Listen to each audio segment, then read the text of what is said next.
The hospital room was too quiet. Machines blinked, wires hummed, and the smell of antiseptic filled the air. Officer Daniel Hayes lay still, a man once built of iron, now pale and motionless. His uniform hung on a chair beside him, badges still shining under the fluorescent light, a silent reminder of who he used to be. He had served 18 years in the line of duty, survived bullets, fires, and storms. But now, something unseen was killing him. Doctors had tried everything: scans, tests, endless treatments. But every report came back the same: no clear cause. His organs were shutting down one by one, and no one knew why. Before I tell you what happened next, like, comment, share, and subscribe to Kindness Valley, and tell me where you're watching from. It started 3 weeks ago. Daniel returned home from a late patrol feeling dizzy. He brushed it off, blaming the exhaustion. But soon his hands trembled, his vision blurred, and within days he collapsed at work. At first, the department thought it was stress. The hospital said it was infection.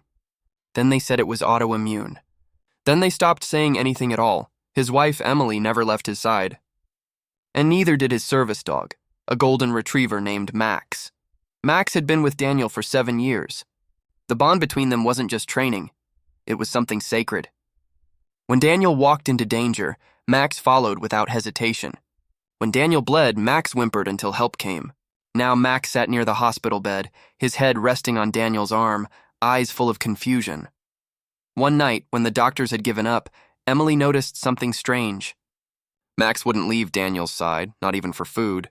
He paced around the room, sniffing the air, whining softly as if trying to warn them. Then, suddenly, Max started scratching at Daniel's chest, gently, but repeatedly. Not at his arm, not his legs, only his chest.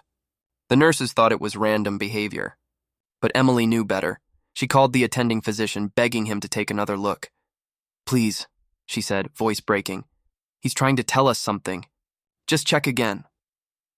The doctor sighed, but agreed to order one more scan, a specialized test focusing on the area Max kept pointing to.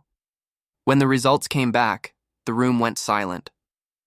Hidden deep behind Daniel's ribs, almost invisible to normal imaging, was a small fragment, a metallic shard lodged near his heart.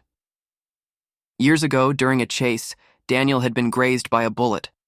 The wound had healed, or so they thought.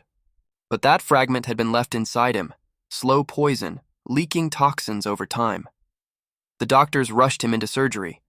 The procedure lasted hours. Emily sat outside, clutching Max's collar, whispering prayers she didn't know she remembered. When the surgeon finally stepped out, he looked astonished. "If we hadn't found that fragment today," he said softly, "he wouldn't have made it through the night." Daniel woke up 2 days later. The pain was gone, replaced by the steady rhythm of life returning. He turned his head, saw Emily asleep beside the bed, and Max watching him, tail wagging faintly, eyes wet with relief.